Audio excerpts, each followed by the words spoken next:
On the way to greatness like Mellow out in Charlotte. Too many bottles, I be chillin' in my loafers. Kick my feet up, catch me slumping on the sofa. Pull up to the studio, I'm feeling supernova. I'm the gold fella, don't be acting like I owe you.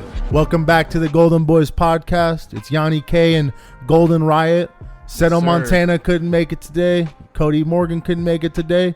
But we're rocking with it. Let's get it. Yes, sir. GoldenBoys.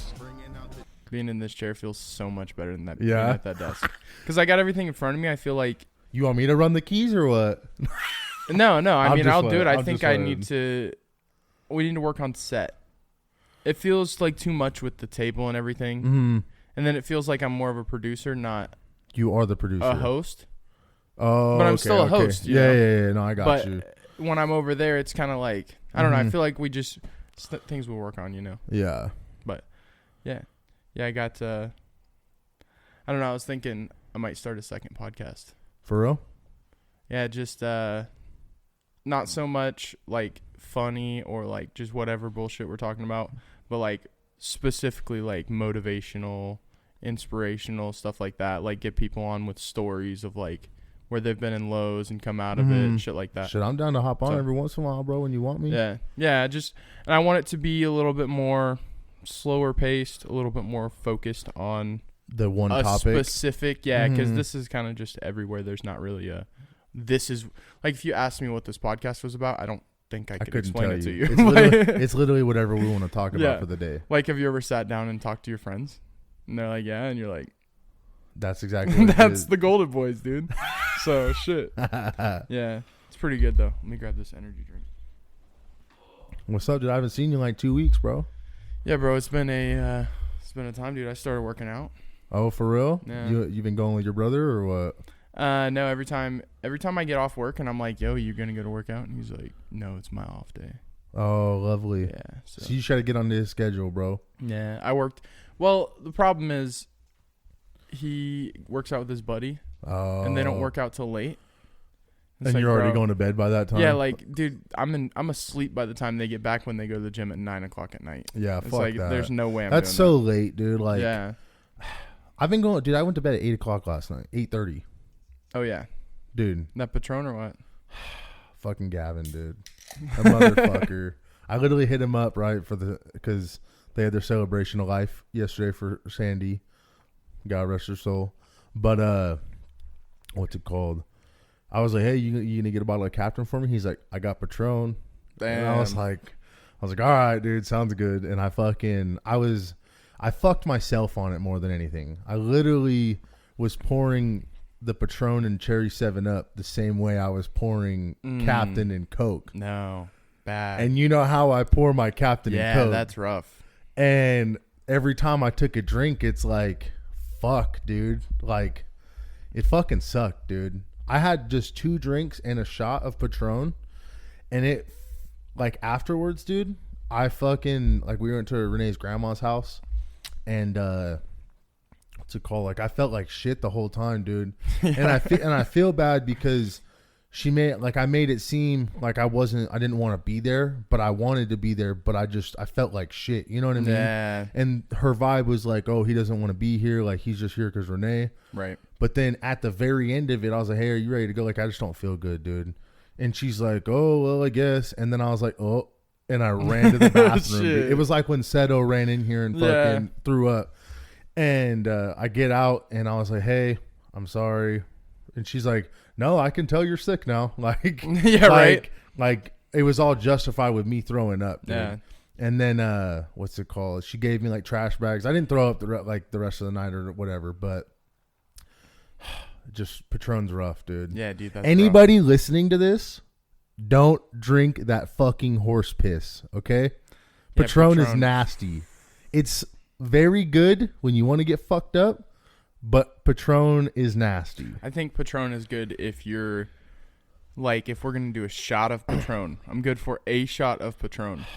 Where it gets bad is when we're like 7-8 shots in and then we're like, another shot of Patron. And I'm like, bro, I'm going to be sick for the next 3 days. Bro, I literally went to bed at 8:30 and woke up at 8 o'clock. 7:30, 8 o'clock, bro. I was drinking some Captain last night. Yeah? But I don't like the shit that you drink. Captain Morgan? I was drinking Captain Morgan coconut rum, the clear one. Okay. It's still the full strength. Yeah. And a little bit of mojito mix. Making mojitos. Fuck yeah. Dude, fire. Fuck yeah. Think about how long it's been since we've been making music, and look how many songs we've released. 0. You know what I mean? How do you feel that some of the first shit that you're actually going to release might be just leaked off this podcast and going public? So be it. Because I think every episode we've recorded, I've like gotten someone to play something that has not been heard into the microphone. I'm way down with it, bro. So, yeah, I got like full songs that have been recorded just through the microphone. So it's not great quality, but it's like Cody, the other week, he was playing music on the Bluetooth speaker, like, oh, let me show you guys some stuff. And you hit record? Yeah. That's and funny. I turned my mic towards it, and I turned everybody else's mics off and the gain on mine up, so it would just pick that up. How'd it sound? I mean, it sounds like a leak. It doesn't sound like professional or anything, but you can hear the song. Yeah. I mean, see, I'm cool with that. Like today, I kind of want to play Goldfella, just the beginning part of it, just so because it's. I'm not gonna lie to you, bro. What? That might be my favorite song. Goldfella. I'm a gold fella, don't be acting like I owe Too ya. many bottles, I be chilling in my loafers. Kick my feet up, catch me slumping on the sofa. Pull up to the studio, I'm feeling supernova. I'm the gold fella, don't be acting like I owe ya. Dude, that shit's hard as fuck. My dog. That's probably my favorite song, I'm not gonna lie. Fuck yeah. Like that shit, it's just a vibe, bro. I need to redo parts of the first verse on it. Cody needs to put the second part of the hook together. Like, it's just one part of the hook, but it needs to be, like, repeated right after it. Right.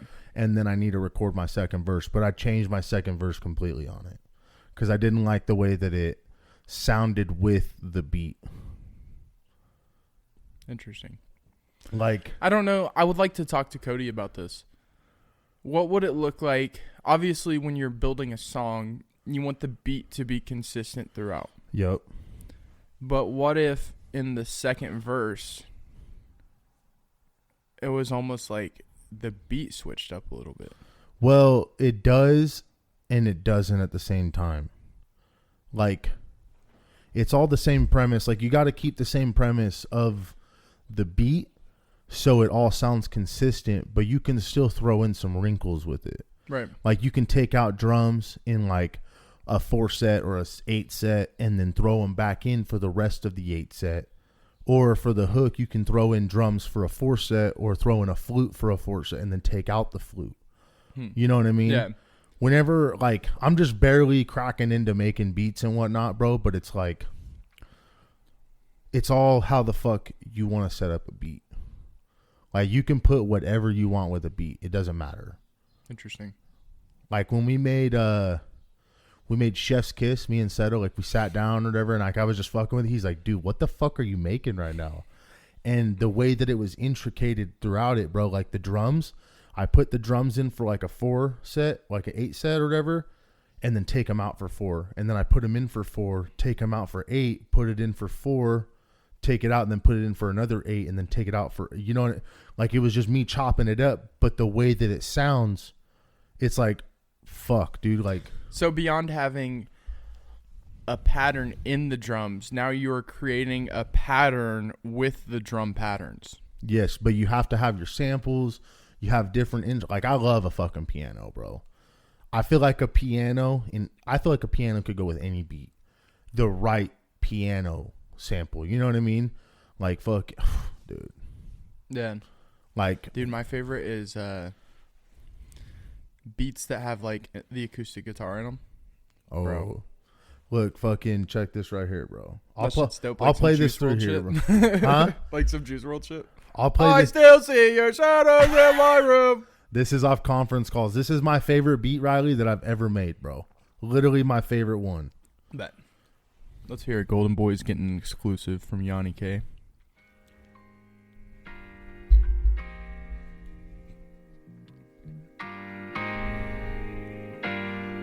It's called Game Plan. I'll spit my verse with it too, fuck it.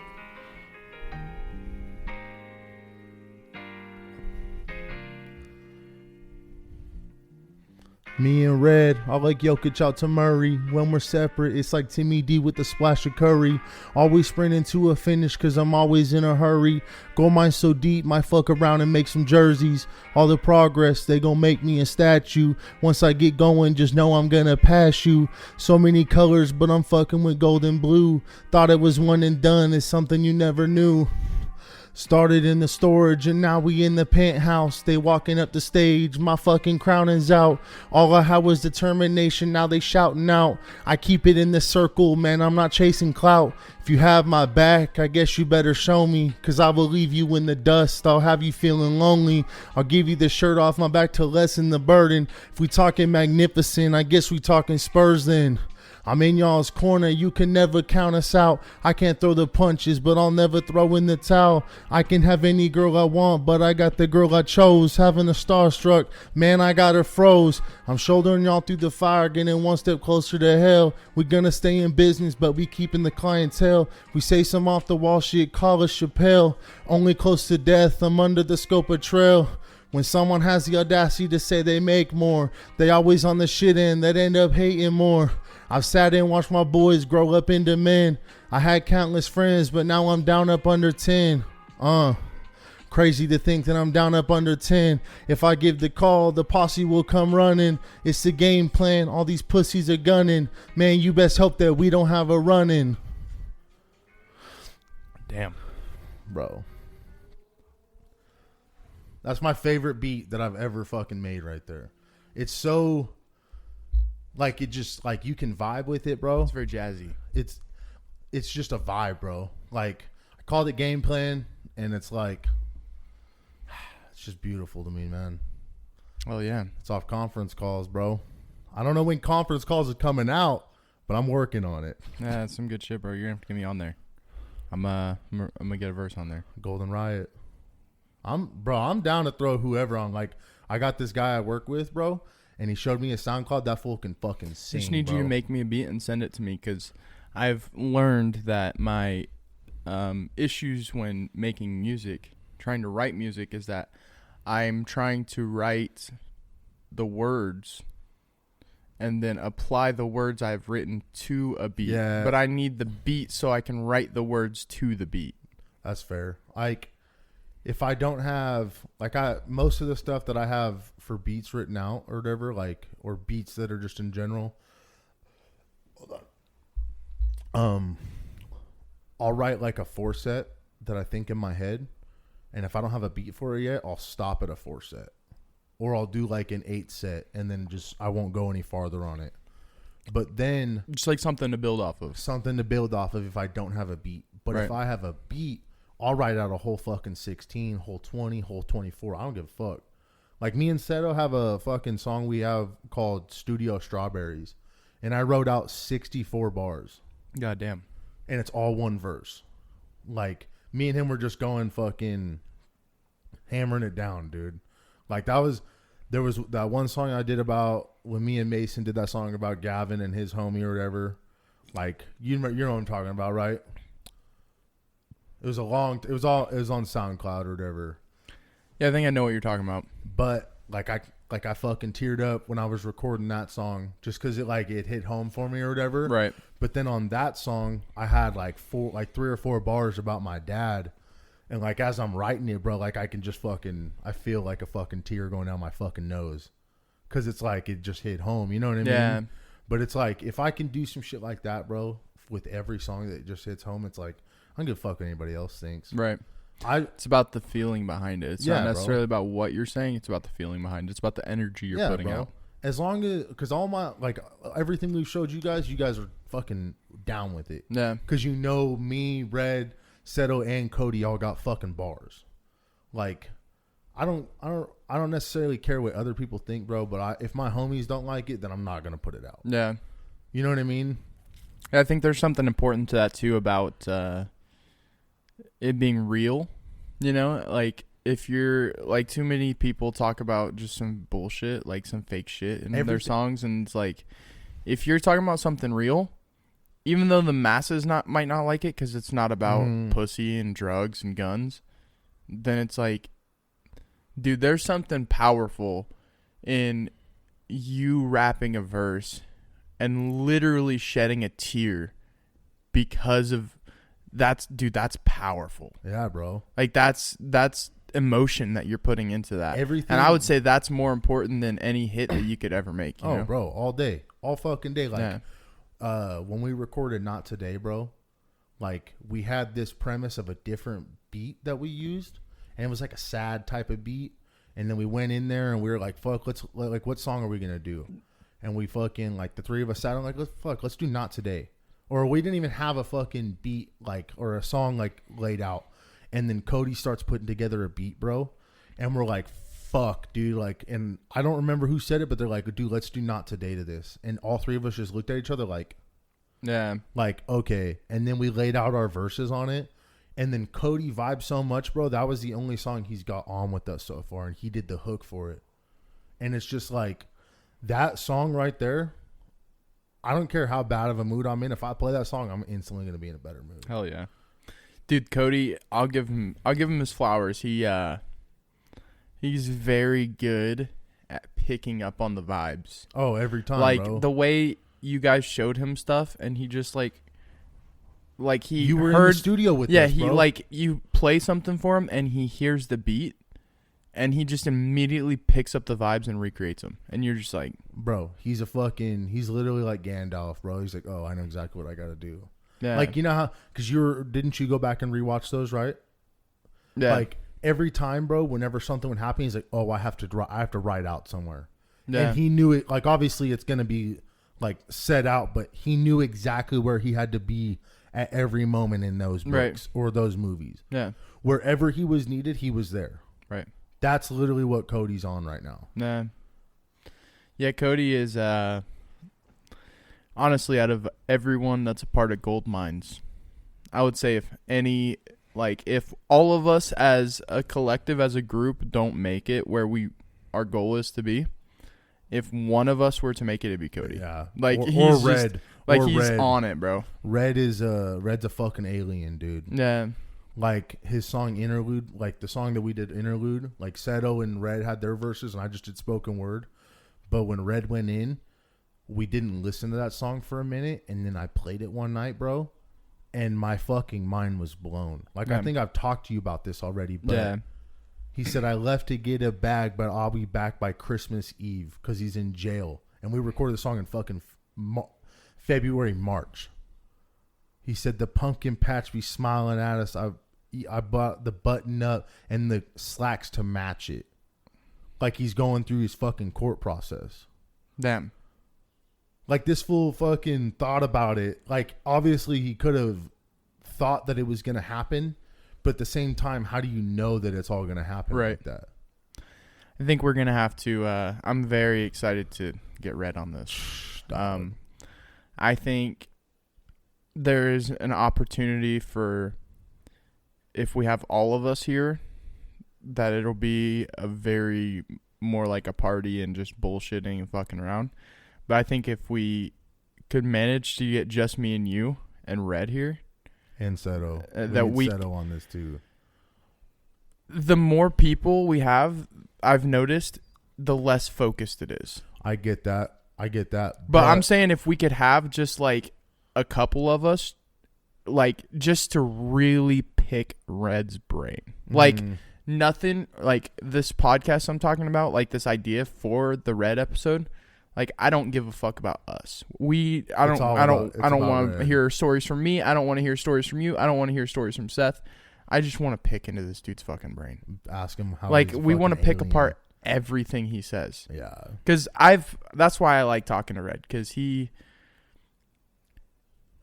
people, when they don't know or they don't understand or they're not confident and you question them, they take offense to it. Yeah. I've never had Red take offense. Like, he's real, if bro. you question him, he'll just talk about it. Like, you just talk, and then it's like, and that's what I like, because I've been working on being more analytical, and instead of just saying some bullshit, like trying to keep the conversation flowing, trying to see how you're feeling, and then play off how you're acting too, right? Instead of just like what I want to say. Like, I'm trying to be more aware and conscious of like other people's feelings. And I've noticed that people they feel threatened when I ask questions like that. But there's a few people that don't. Like, you're one of them. Like, if I ask you questions, like, we can get into a deep-ass conversation. Bro, and it's like, you're not going to be like, what the fuck? Like, why are you asking me these questions? And it's like, bro, like, for the sake of learning. Because I want to understand how your brain works. Because if we understand each other, now Gold Minds is that much stronger, right? But that also comes with me and you going through mine and your own bullshit over the first few years of us knowing each other. Right. But what I'm trying to get to is that at that point in our lives, we maybe needed to go through that bullshit to get to where we are now. That's for damn sure. But now I'm going to say, I mean, dude, I literally am turning 25 in 3 weeks. Yeah. So I think that we are old enough and mature enough to be able to analyze and not have to, like, fight people to be friends with them. Yeah, no. Like, we can be mature and have conversations and be more aware. If it comes to the point of me having to fight somebody, dude, I won't even text them. I won't talk to them. It's oh no, if I gotta fight somebody, then it's like it's not even worth the drama at that point. It's not worth it, bro. Like, I got my own shit going on. You got your own shit. Seto's got his own shit. Right. Cody's got his own shit. Red's handling all his shit right now. But there's no need to fucking actually get down with somebody. Like, I have my own shit with you know who. Yeah. You know what I mean? But at the same time, I have my own reasons for that. Right. And if said person wants to get involved with it and we can handle it, it's not a problem like that. But I'm not going to put myself out there to go hunt for it. Theoretical. We get him on the podcast to squash the beef. No. You mean you couldn't sit right here with him right across from you and talk to him? No, I'd beat his ass.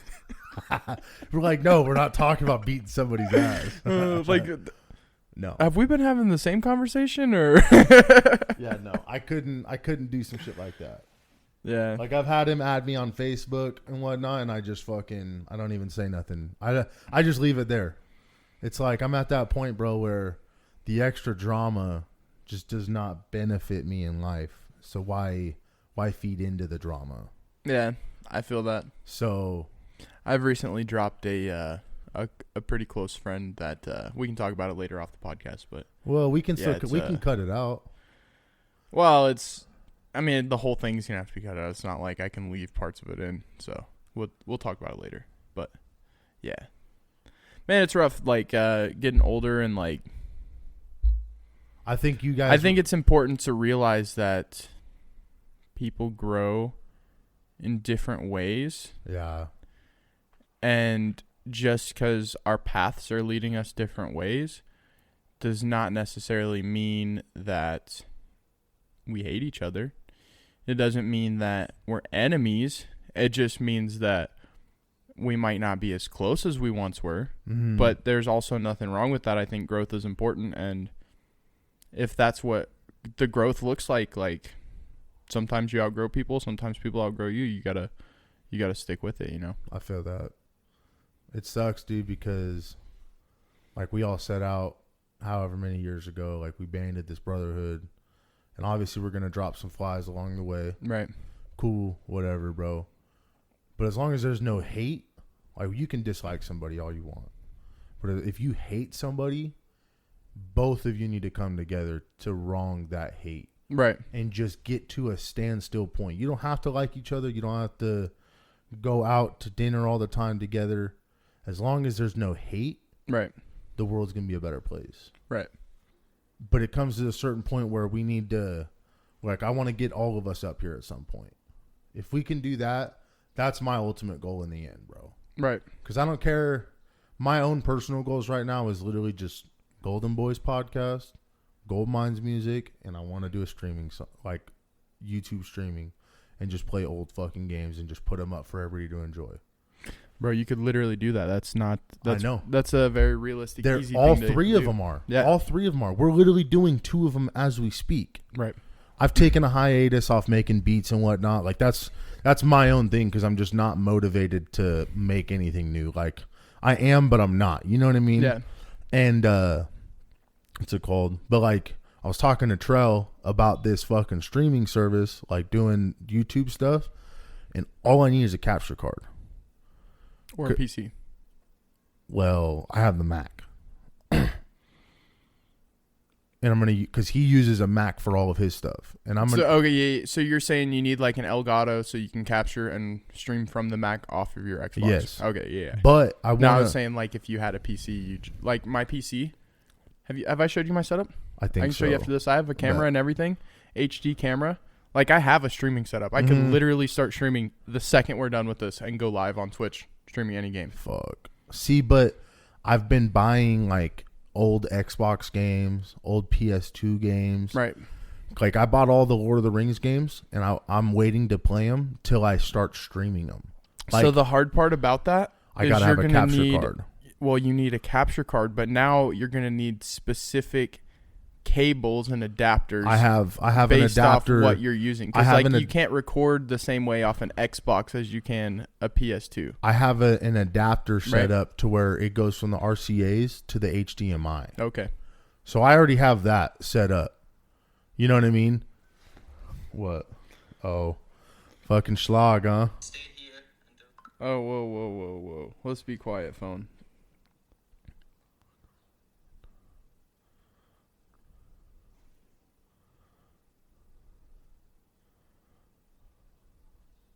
These fucking guys, dude. Shout out Cody, or shout out Schlag, shout out Seto. Couldn't be here today. They got their own personal not beef, but own personal shit going on. Yeah, they're beefing right now. No. Shit. Yeah, it's I don't know. It's all good every once in a while. Man. It's cool to have something else to focus on. My whole life, it's been like, you go to work or school, and then like what you else just are home that? And you do it. Yeah, what else like, is that? Oh, I need a hobby, so I go play video games, or I go do this or that. But it's like, see, but it's cool being like, this is my podcast, and we do this every week. Like people are like, "What are you doing this weekend?" I got the podcast Sunday morning.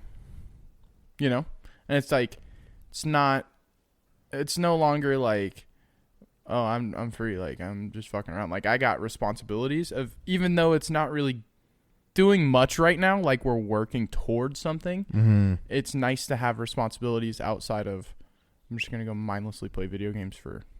See, and there's benefit in that, but then there's also not benefit. The benefit is you're having fun until you're not having fun. Right.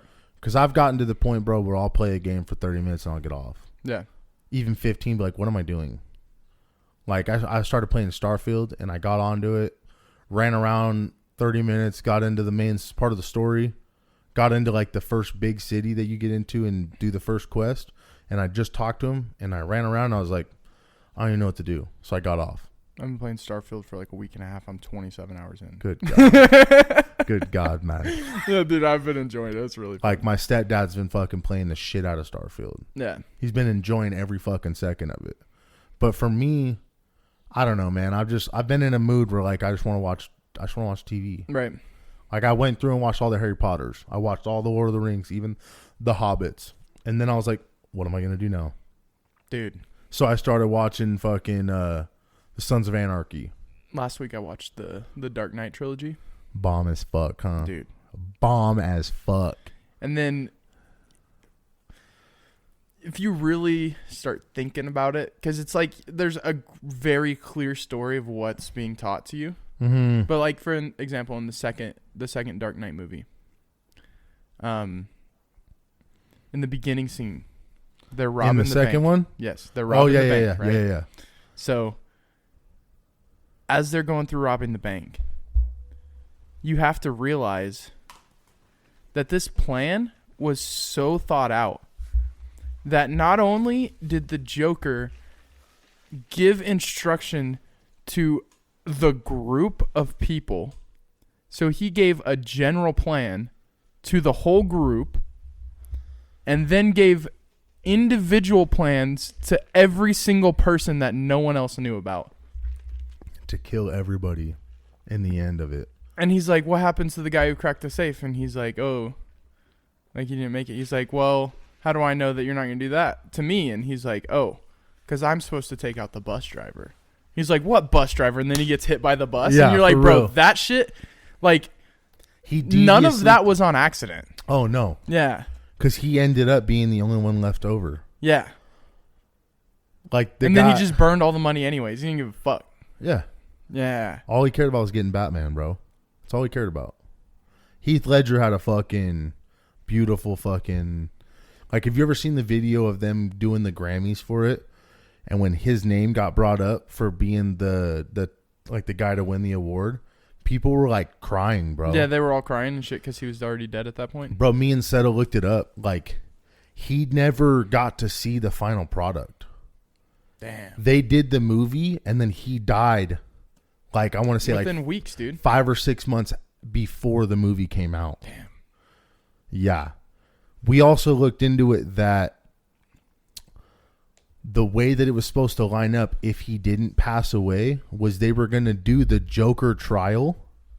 Oh. The Joker trial, like, for the first quarter to a half part of the movie, and then introduce Bane, but at the same time, Harvey Dent was supposed to be going through his own bullshit. Oh, shit. So Batman would have had to fucking deal with Bane, fucking the Joker, and he would have had to deal with fucking Harvey Dent. Like that right there. Whew, dude. But then that also would have introduced Robin, and that would have introduced Catwoman. Like, already Catwoman got introduced, but Robin never got introduced. He did. He did at the very end. The very end, he got introduced and nothing ever came from it. Nothing ever, because Christopher Nolan said, oh, I got my, he's like, I got my fix doing the 3. Christopher Nolan could literally come back and make a series about Robin. He could. He could. Dude, he set it up perfectly, like with the whole, because that dude was just a cop the whole time. And then Dick Grayson. right at the end, it's like, oh, that's my real name. And, oh, you should go by that. That's a nice name, Robin. And you're like, like, what? I also like in the third one with Bane. Bomb ass character, bro. Bruce Wayne, Bane gets him, right? And he sends him into the pit. Yep. The guy there that was taking care of Bruce Wayne, that helped him get back on his feet, explained the story of Bane to Bruce Wayne. And Bruce Wayne misunderstood it. How do you mean? Bruce Wayne, he explained to Bruce Wayne that the child escaped and that Bane was the child's protector. But He said that. But he understood it as Bane was the one that escaped. Yeah, so then Bruce Wayne goes, so Bane was the child that escaped. But that's not what he said at all. He never said that. He explained that there was the child and the protector. Which was Bane. And the child got out and came back for Bane, the protector. But Bruce Wayne understood it as Bane was the child that got out. And then Ra's al Ghul went to Bane and was like, hey, come join the League of Shadows. Is it the League of Shadows, right? Or is it something? I can't remember. Yeah, the League of Shadows. I'm confused. I always get confused because in... have you seen the Arrow? No. The Green Arrow and Batman are very fucking similar. Are they? Like, rich guy, has all the shit, went through some shit. You know, the Arrow is like, the story is like, dude went on a boat with his dad and his girlfriend was there. His dad and his girlfriend died. He got trapped on an island. He came out of the island, and when he comes back, now he has all this training, and he's a vigilante, right? Like, basically the same story. But in the Arrow, they call it, like, the League of Assassins. Mm-hmm. And then in Batman, it's called the League of Shadows. Is it the same part then? Like, is it the Ra's al same? Ghul, it's the exact, everything's the same, bro. Weird. Yeah, it's really weird. What's very interesting about it, too, is in that DC universe, the Arrow started in Starling City, which then becomes Star City, which is where Superman is. No, he's in Metropolis. Yeah, but Star City is where the Flash is from. Oh, fuck. Okay. So, which is close to Gotham. Okay. Fuck. See, but the thing that's confusing about the whole DC universe is that they have so many spin-offs and shows and shit that don't fit in. Yeah. Like they basically created another universe when the Arrow TV show was out and the Flash, and then they did DC Legends of Tomorrow. They basically created their own universe based off of those few shows. Within their own universe. Yeah, and it's like that has nothing to do with like the Batman universe or anything like that. Mm-hmm. Like it fits in at some point. Like they can fit it in, but it's not like the same Batman we know. Yeah. Like that's where Marvel has fucking just topped him at every other part of it, dude. Right. Don't get me wrong, dude. DC has come a long way in making their own product, and they're bomb as fuck, but they don't have a story arc to them. Right. Like, none of it fits together. But then if you look at Marvel, going all the way back to fucking, what, Iron Man was the first one in the series, or Hulk or whatever. Yeah. Everything is linear. Right. The whole way through. And even though they didn't come out in that linear order, you can see the linear progression. Because they've said the whole way that everything comes out. Dude, when me and Dalton were doing pest control in Michigan, we took like 2 months and watched every single Marvel movie in chronological order. And it all fits perfect. Starting with Captain Marvel. Or no, starting with Captain America, and then Captain Marvel, and then Captain America 2, and then Iron Man, and then you just fucking start going all the way till you're at Endgame, bro. And it's like 30 movies, and you're just like... It's just wild, bro. Dude. And when you watch them individually, as a standalone movie, it's really good, right? Yep. But then when you watch them as a collective, and things that... They don't reference each other, but you see how they fit together, and you're like... Dude, they talked about this in fucking the Captain America movie. That was like one of the first ones that I watched. And now it's coming back. And it's like, bro, there's you can tell there's a lot of thought that went into that. Mm-hmm. Well, dude, whenever you make something like that, it's like, it's not even necessarily a money grab, dude. Like, they have their faithful. Like, how many movies did all of us go and watch in fucking IMAX? Right. How many of them? Fucking... Most of them. 10 of them, 15. Yeah. Just rough estimate. 10, 15 movies in fucking IMAX. And that's the most expensive movie you can go to. Obviously, I'm sure there's more priced ones, but the IMAX is the IMAX. We're in Idaho, too. We don't even know what California movie theater prices are like. I think they're roughly around the same. Because we went to watch a movie in California. Okay. We went and watched Elemental. It's like this fucking...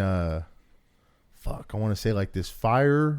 I don't even know how to describe it, dude. It's a kid movie, but like Renee's parents had like their her little sisters there too. So we needed a movie that all of us could go watch. Right, like you know what I mean? Family movie. Yeah. But it was bomb as fuck. Yeah. Like it was cool. Like I wouldn't necessarily go out and watch it on my own accord. Right.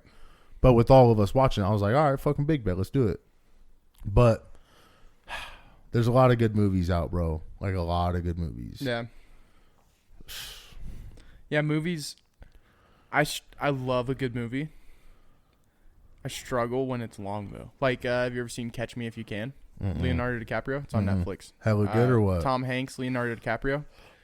Super good. It's one of those older movies, so it gets slow at points, but it's like setting up the story throughout. Yep. And then you get to see like it keeps flashing back into the future, and then you see where they're at. But then you're like, based off what's happening in the movie, how did they get to this point? Like, what? And you're just confused. And you keep watching it. But then they have flashbacks the whole time. Dude, great movie. It took me 3 times of watching it to get through it because it's 2.5 hours. I kept falling asleep. For real? You can't watch a movie for dude, 2.5 hours? Dude, I lose focus, bro. And if I play on my phone, then it's like I might as well not be watching a movie because I have no clue what's going on in the movie. Yeah. But like sitting there for 2.5 hours and watching something like about an hour 45, Well, we're at a point, bro, where we're waking up earlier. True, yeah. Like, you remember when we were all hanging out, when we were all living in fucking Moho, and we'd stay up till fucking 5, 6 o'clock in the morning, yeah. Just cause? Dude, I remember everybody would go to bed, and me and Bobby would just be sitting there smoking and fucking hanging out till the sun came up, and then, like, Garrett would wake up and go to work. That was when he worked over at that trailer place. Mm-hmm. He would wake up and go to work. He's like, what the fuck are you guys doing up? And we're just fucking loading bowls and shit. Yeah. And then he leaves for work, and Bobby's like, yeah, but I better get going home. It's like, all right, bro, I'm gonna get to bed. He's like, all right. I'll see you tomorrow. I'll hit you up when I wake up. And it was like, all right. And then I'd sleep for 8 to 10 hours. And then next thing you know, Bobby's calling me, and I go pick him up, and we do it all again. Yeah. But we're way more grown up than we were. Right. That's for damn sure. We've all got our own fucking problems, our own fucking bills, and our own schedules. Right. Responsibilities. Unfortunately. Which is not necessarily a bad thing, Mm-hmm. you know, to deal with responsibility. So, I mean, it definitely builds your character Mm-hmm. and how you handle things. And it's a make or break thing. Like, what are your priorities, right? Because it'd be easy to still be in that lifestyle, smoking and drinking all the time and barely having any money to pay your bills and just be broke all the time. But it's like, it shows a lot about you that you say, well, maybe I need to step away from that and start saving some money and take care of my responsibilities so that I'm not stressed out by them, and then I can take care of them and then do something else versus just going and blowing a bunch of money on alcohol or whatever, right? Yeah. Yeah, it's very, I don't know, dude. I've been thinking a lot about growth, and I think I heard Rick Glassman. He has a podcast called Take Your Shoes Off, and he has a quote that I really like. It's that answers are easy. It's the questions that are hard. Because if you know the questions to ask, you always have a path to the answer. But once you have an answer, then you no longer have growth. Fuck. That's a good quote. Yeah. See, It's all about growth, dude. It's all about progression. Fuck, dude. That's crazy. Because I think back on, like, when we were working on the Hill tapes or whatever, like in the beginning, dude, like whenever I was on SoundCloud before, you've heard my fucking how bad I was. Hey, dude. you had some pretty bangers, though. On SoundCloud? I wouldn't say that. Nah, dude. I went through one song. I don't even remember the song, bro. I could probably find it on there. You probably would know it. There was one song on there, bro. I listened to that fucking song. Like I'd be listening to music at Pizza Hut and shit, like while I was delivering. And I would close my music app to listen to one of your SoundCloud songs. That's tight. I don't remember. One of the bars you had was something about going on a blunt cruise. Oh, I know exactly what you're talking about. Here, I'll fucking, I know exactly what you're talking about. That was one I did with Tyus. Yeah, dude. Fucking, I found a beat or whatever. I was like, yo, bro, I want to get you on a song. He's like, all right, bet. And I went over there, recorded it. He had a verse already, like, written out, but then it fit with what we were talking about. And it was called, let's see, Low Profile. Nah, that shit was fire, dude. My dog. I remember I had SoundCloud, and you were the only artist I followed on there. Mm-hmm. And then I would see, like, because we weren't super close when you first started doing the music. And I would get, like, a notification that you put a new song in there. And I was like, oh, shit, Kaiser's going in right now. And then I'd be like... Mid. It was mid, It's bro. mid. All due respect, mid at best. Yeah, and I'm cool with that. But out of everyone I knew that talked about music or had talent I was the in only music, one doing it. you were the only one doing it. You were the only one putting effort in, which I would say is why you are where you are today. Mm-hmm. Versus, because I used to like freestyle with people and stuff, and they were really good, and they always talked about getting in the studio, talked about getting on the mic, but they never did it. And now it's like you've built to where you are, Whereas people are comfortable where they are and don't think they need to build up anymore. Mm-hmm. Which maybe that's works for them. But it's like, I don't know. I get bored very easily. Mm-hmm. And I like the idea of having somewhere to go, area to grow. I don't want to be in a position where I have all the answers and I know what I'm doing and I just do it. That's boring. Think about this. I need to think. I need to be able to really work. Think about this podcast. Yeah. Look how many episodes we've recorded, but some of them are fucking janky. Yeah. Like you're talking about with the Miles episode. Right. We were comfortable, but then Miles wasn't comfortable the way you heard it. But then every other podcast you listen to, they're all comfortable. Like right now, me and you are I'm fucking chilling, bro. Yeah. Like, but me and you have also known each other for years. You know right. what I mean? Right. So we're at this point where it's like we can talk about whatever the fuck we want to talk about, and it's all fine and dandy. Yeah. You know what I mean? But that's the growth with it. Right. Like going back to what I was saying with the music is like the shit that I had on SoundCloud was mid, maybe less than mid. Cool, whatever. That's my fucking baby steps. Referencing the conference calls a little bit. Man. But I came out the womb with the torch in my hand. For the material, I'm getting the lay of the land. Oh. But I needed that to grow to who I am today. Like if I didn't have Seto and Red pushing me through it, bro, I wouldn't be where I'm at right now. Yeah. And I'll put that 100% on my grave, dude. Right. Like if I didn't have those two pushing me to be better than what I am, I wouldn't be anywhere near I am. And that's fucking 100% true all day, every day. So I like the thought experiment of you needed that to push you to be where you are.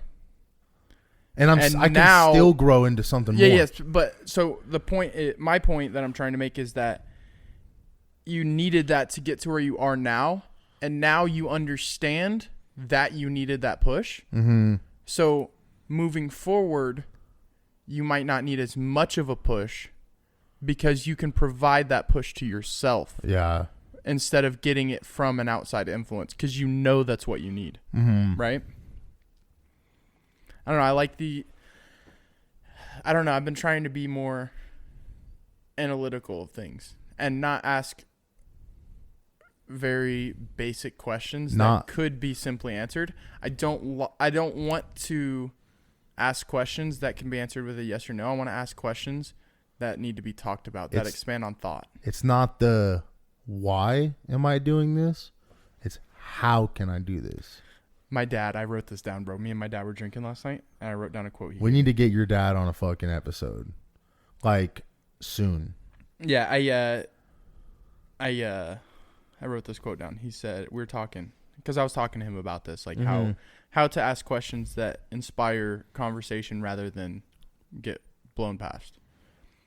And he said, every time to get the full story, you need who, what, where, when, why, and how. So all the questions you ask should be who, what, where, when, and how. And those who, what, where, when, and how lead you to the answer of why. So instead of trying to figure out why right away, you need more details before you can get to the why. And that's where conversation and piquing people's interest comes into play rather than asking basic questions that get blown past. Like our fucking, who would win in a fight? Like a fucking gorilla or a fucking, what was the other one? A gorilla or a bear? Right. And then we dig into it and we talk about it and we do research behind it. And there's more going on there rather than just like a bear. Oh, I had this idea for a topic too. You know, I was mad at this when I went through driver's ed. My driving instructor, bro. Shit, dude. So I had a teacher. I don't remember any of their fucking names. He was like the guy who does driver's ed in Mountain Home. I think it might have been Shoffley or Dawson. Dawson. Did he fucking, and I'll talk to you like. Yes, so he was my Mr. driving Dawson, instructor. Yeah. And then badass, Shoffley. Badass teacher. So Shoffley ended up like getting cancer or something. Mm-hmm. So Dawson took over both classes, No. huh? Shoffley's wife was my instructor. Oh, God. So Dawson taught in the classroom, but Shoffley's wife was the person I drove with. And I'm a pretty good driver. I'm very aware, and I have been taught to like pay attention, right? Mm-hmm. Like, so I'm not like drifting off. Like, I'm very in it when I'm driving. Mm-hmm. And we had one kid in my class that never showed up, like in my car. So it was just two of us. So we had halfway through the class, we had all our hours. So we would just go fuck around and drive. And then we get to the last one, and she's like, all right, we're doing our test today. She said, I didn't see anything wrong with what you did, but I'm going to give you a B. So I was like, why, if you didn't see anything wrong, why are you giving me a B? She said, because I believe that no one's perfect and everyone has room for improvement. That's fair. And it is, but at the same time, it's like, I didn't understand that at that time. And it was like, but if I didn't do anything wrong, and to your standards on your checklist, everything was as it was supposed to be, that should have been a perfect grade, right? Mm-hmm. But it's like, there is that mental that once you give someone a perfect grade, they think they don't need to work anymore on it. Yeah. So it's important to realize that you're never, like, you can never be perfect. Like, even though on paper everything you're doing goes along with what you're supposed to be doing, it's never going to be perfect. There's always room for growth. Do you think, like, what was your GPA in school? Like, were you a 4.0 student or okay. But do we want to talk about that? Because I was homeschooled and I didn't cheat through every class, but most of them. like, no, not most of them either. Like math, I never cheated in math. Mm-hmm. History was like one of those things you just read a book and answer the questions on it. Yeah. So it's like whatever. But English, like picking apart sentences and like the structure of sentences, I always cheated on that shit because I was like, this is fucking stupid. Yeah. Like, it's just dumb. And then like Spanish class, I fucking cheated the fuck out of Spanish class, bro. But the way I think about it now is like, going back to when I was in high school, I think like there was a lot of kids, like myself included, that were mid at school. Right. I think I had like a 2.2, 2.3. Did you have to maintain a certain GPA to I had to maintain wrestle? a 2.0. Okay. To maintain to play sports. If it went below that, I couldn't wrestle or do anything. But they had incentives in there to where on Wednesdays they had a block period. So like Tuesday you'd go period 1, 3, 5, and 7 for like an hour and a half. And then Wednesdays was 2, 4, 6. And there was either an assembly for the day or there was like it was like a homework period for anybody that was below a 70. You had to go report to the classes that you were under a 70. Okay. So I don't remember what class it was, but I think I had like 1 or 2 that I was consistently like every other week I was in there. Right. But if you didn't, you could go home after 6th hour, which was like fucking 1 o'clock. Damn. So 80% of the kids would fucking go home, or 70%, or whatever the percentage was. But they put these classes in place to help people. Like, but then I also think on the other side of the spectrum is the kids that have 4.0s, they feel is it inferior? Like they feel better, is that the word? Inferior would be less. Okay, so what's the other? Superior. They feel superior. But then when they go to the next stages in their life, they're always going to feel superior. You know what I mean? But the kids that felt inferior because they had a lower GPA, they're going through the struggles in a different way to become a better person overall. Like J. Cole said, there's beauty in the struggle. Exactly. Like, I'm all right with being a great all-around person compared to being the best in one aspect. Right. Jack of all trades is a master of none, which is oftentimes better than a master of one. Exactly. like going to play fucking just going to off a video game topic for being all around. When I make a character, I want to be good to great in every aspect of that skill. Like in Madden, I'll give my guy a bunch of speed and a bunch of acceleration, but everything else I'll put around the same overall, to where he's a mid motherfucker at best when he first starts out, but then he grows into be a fucking tank. Right. And a lot of people just want to fucking, but I want to put 3 or 4 skills up and then everything else can be decent. Fuck that, dude. Because then you're going to be lacking in other areas. Right. See, I've always had this, I don't know, it's obviously like some kind of blessing, but it also can be like a curse at the same time, because my whole life when I get into something, I'm kind of naturally talented at it. Mm-hmm. Even, I mean, I'm a bigger guy, but even like sports, like if you explain to me how to do something and then you're like, oh shit, you've done this before. And I'm like, no, I haven't. But I'm just naturally good at getting to where I understand it. Right. Mm-hmm. Which now I'm understanding that like, that's a starting point. Yep. But my entire life until like within the last couple of years, it's been like, well, I'm naturally good. I don't need to get better. Like I've always been the guy when we pick up a new game in the group, I go off and I'm better than everybody else. Mm-hmm. Until we actually start getting into it. And then I stay here. I'm here. Everybody else is here. And then next thing you know, everybody else is here and I'm still here because I was better, so I didn't need to put in the work to get better. Yeah. Right? So then I've kind of been learning, like, just because I'm naturally good at something that I've never done before, that doesn't mean that that's it. Mm-hmm. That there's still room to grow. Yeah.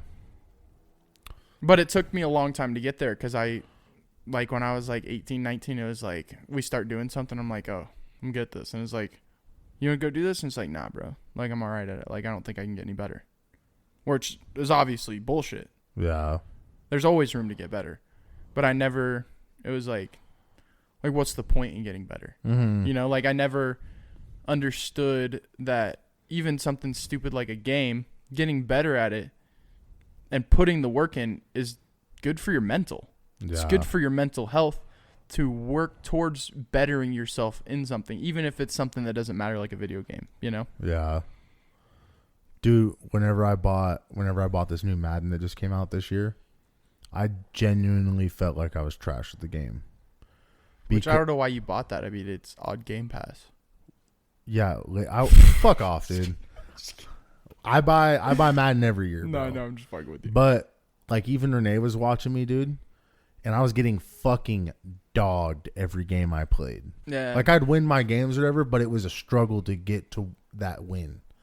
And she looked at me and she's like, dude, either they made this game tough or you just suck now.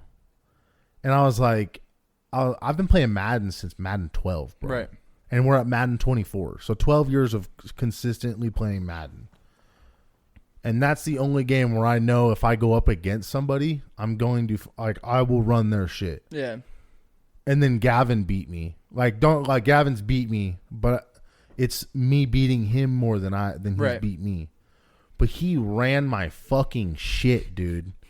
Then I come back and beat him, and then he came back and fucking ran my shit the next game because we do our best 2 out of 3. Yeah. Got to. Yeah.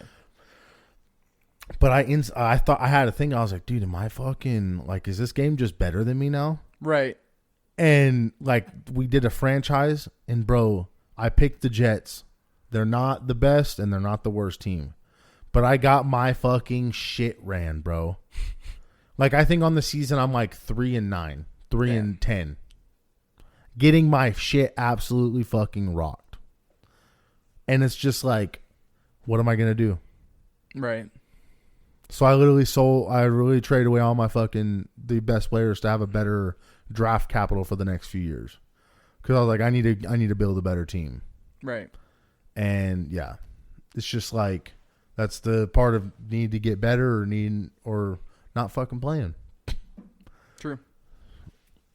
Like, do you remember when we all bought the last Call of Duty or whatever. I played the first season and I haven't touched it since. Same. And it's like, I'm not going to touch it again because the next one's about to come out, but I'm not going to buy the next one. I pre-ordered the deluxe edition or whatever, where you get the first battle pass that's halfway unlocked. Never completed the first battle pass. Yikes. And wasted money on it. I have maybe 4 hours in that game. Yeah. But it's just, Call of Duty is one of those things that I've noticed it gets to a point where it's not fun. Yeah, bro. Like, if we're a team, I really enjoy search and destroy.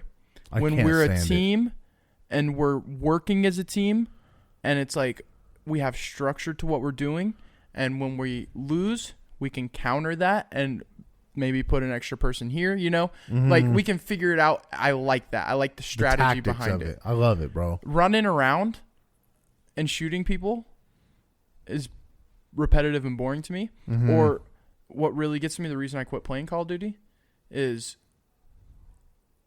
someone's not doing good, and then instead of us uplifting each other and trying to be good, now we start talking shit to each other. Yeah. And now we all start doing bad, and it's like, we're supposed to be a team. We're not supposed to be going against each other. We're supposed to be helping each other here. Mm-hmm. And at that point, it's like we're just creating negativity in our friend group, and like, what's the point? Yeah. No, like, we're not building and having fun and doing something fun together that we're getting better at.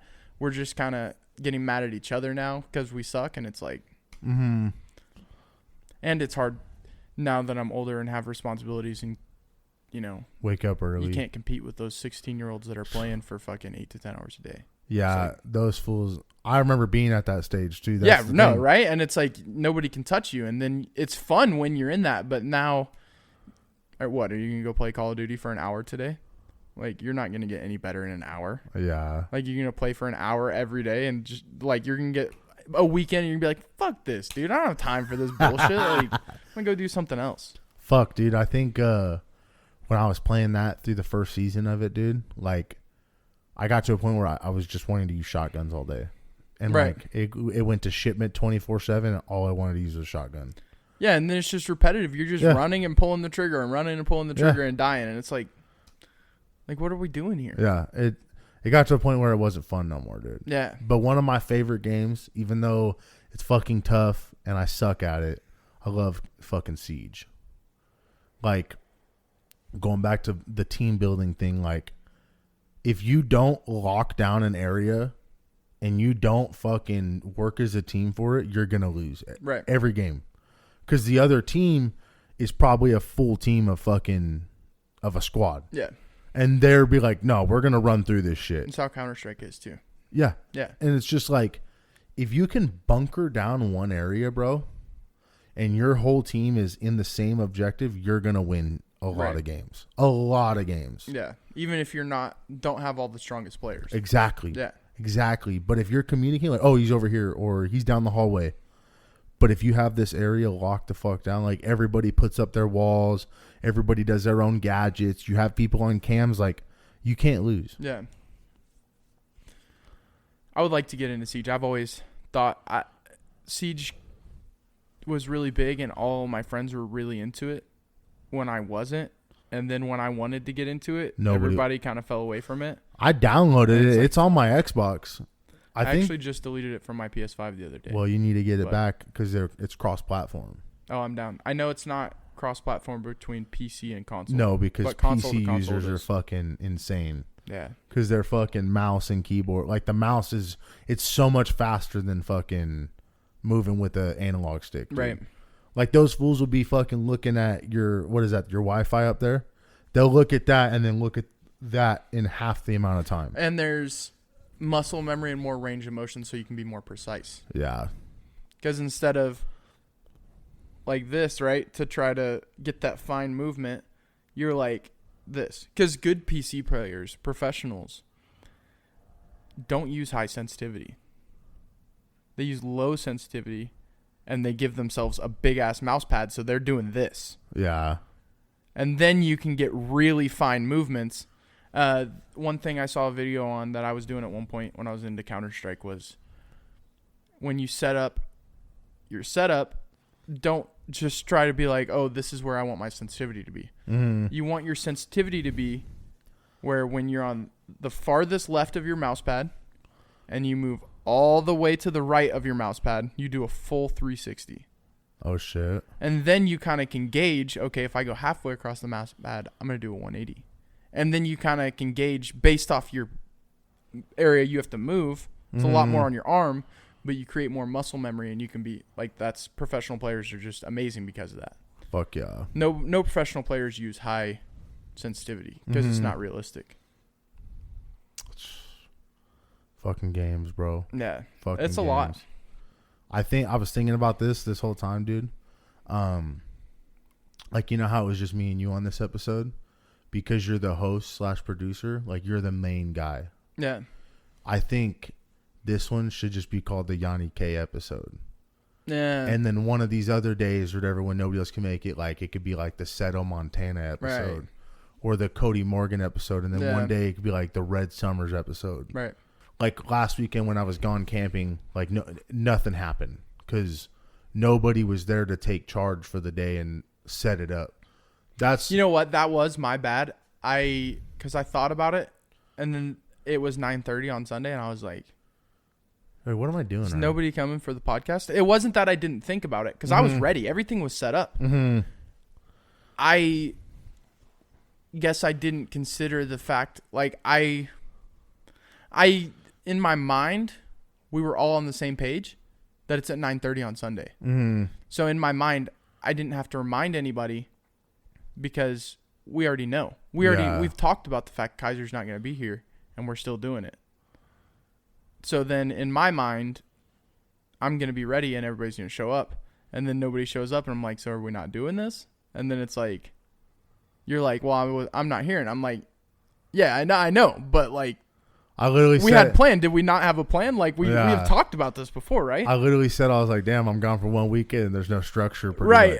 Because like, I like to be the guy that is like trying to get everybody together. Yeah. Like I know that it falls on me in a sense to not necessarily keep the structure, but keep the schedule.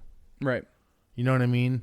Like I'm all right with taking the reins on getting everybody together. Right. That's perfectly fine. But I don't want to be the one in charge of how the day is going to go. Yeah. If that makes sense. Like I know it's like counterproductive in a sense, but I just want everybody to go with the flow for the day. You know what I mean? And that's something I'm working on too is obviously I'm not anyone's boss, right? But in this setting, I need to take more charge. But I've never been in a position where I had to.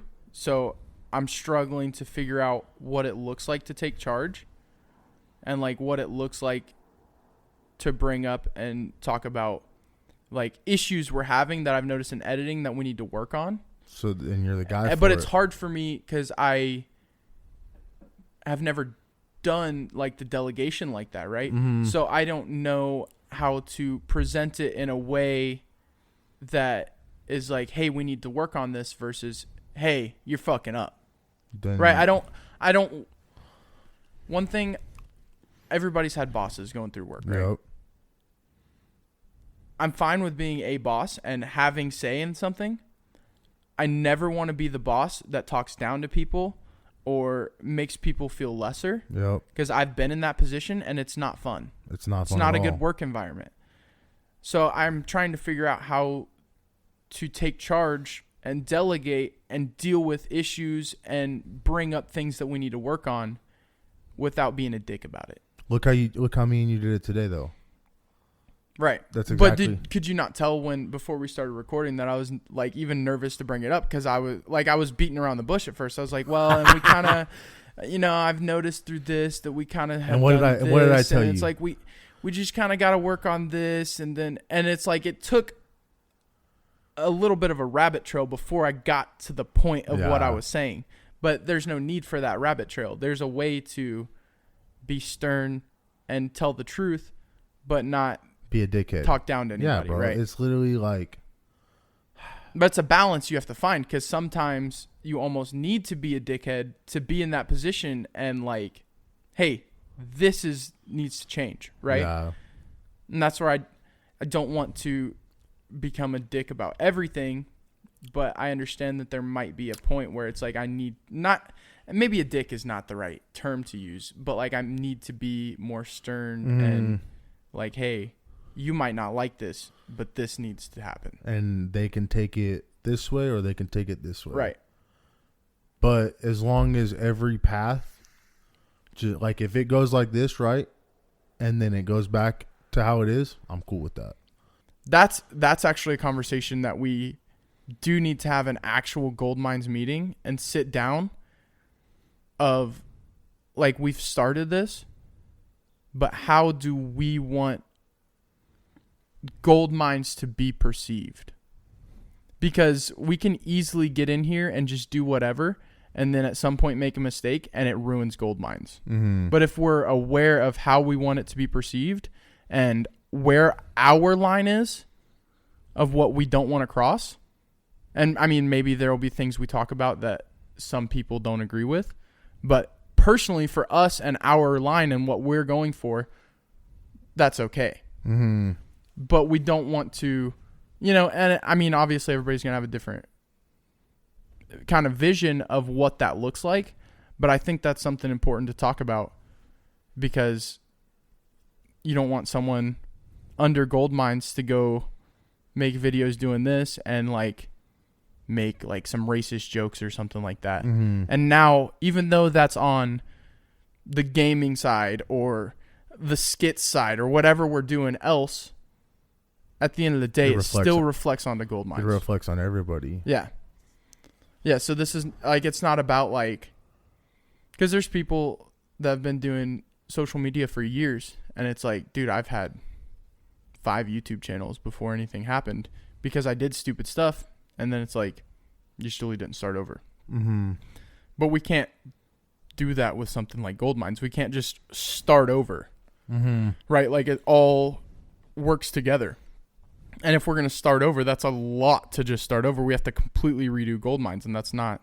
We can't. That's not what we're doing. That's not what our vision is. So I think it's important to talk about our vision and where our lines need to be. So we need to get together then and fucking get a lunch or something. Yeah. Can't do it next weekend. We still got to have the podcast on Sunday next week because my brother flies out that Sunday. Yeah, I bet. But I want to try and get him on for the episode because I don't know when the next time I'm going to see him. But he's somebody that we can pick his fucking brain. Oh, yeah. Like, that's what I want to work on, too, is picking people's brains. Instead of just having a conversation, pretty much. We can have the conversation because a conversation is a good insight to how someone thinks. But when you really... This is something I talked about with my dad last night. Dude, I'm really considering going after this, taking this stuff to Mountain Home and getting just a little podcast with my dad. Do it. And just like, even if it's like 30 minutes, just getting some of his insight. But what he was saying is that conversation gets you a vibe of how a person is, right? But when you start picking apart and asking really detailed questions and making them think about what they're saying, that's how you access into someone's soul. Like that's like, we can sit here and have a conversation and I can put off how I want you to perceive me. But the second you start asking me harder questions and I have to think about them and my argument starts to fall apart, then you can truly see into someone's psyche versus just us having a conversation and I'm perceiving you the way you want to be perceived. Right? I like the idea of more of an interview type. And like, obviously we can bullshit. We don't want to put too much pressure on, oh, this is an interview. But at the same time, we need to find a balance of this is an interview and we're all friends just having a good time. Yep. So I think it'll be a learning process. We'll get there. But it's something that we're really going to have to work on. But hey, I think this was a good episode. That's all you can do. Yeah, we never even did an intro. I'll do post intro. So, hell yeah, dude, it's been a good one. It's been a great.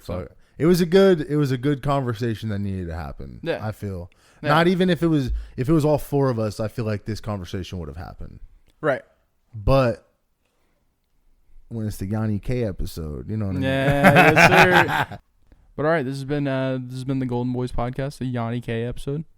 It's been a good one, man. Yes, sir. Appreciate it. It's been a good one. It's gonna be interesting. I think that you are one of the probably my top co-host. Like as far as just being on it, and I've noticed with other episodes that there's a lot of distraction, but what I've noticed through editing is you're always like really good about staying focused and staying on topic, and obviously like the whole like making sure everybody's together. Like that's awesome, bro. I just wanted to give you some flowers at the end of the podcast here, bro. Like appreciate it. Doing some good shit. Like everybody says this whole gold mines thing, bro, wouldn't even like be a thing without you. I appreciate like this it. is like I understand like the whole thing about you're not trying to be anyone's boss or anything, but like, bro, you're the boss of this. Like at the end of the day, like I understand the position you're taking that you don't want to be the boss, but like everybody says I gotta be the boss. If you say this needs to be done, it's not even that like you're gonna have to be like, yo, Riley, this needs to be done. If you say this needs to be done, someone in gold mines will take care of it, because we respect you and we know that you're not gonna be nitpicky. But when you say something, like that's where we're at, and we need to follow it. So I appreciate it. Yeah. Seto always tells me that like I'm the engine running this, but right. That was a good. How'd that feel?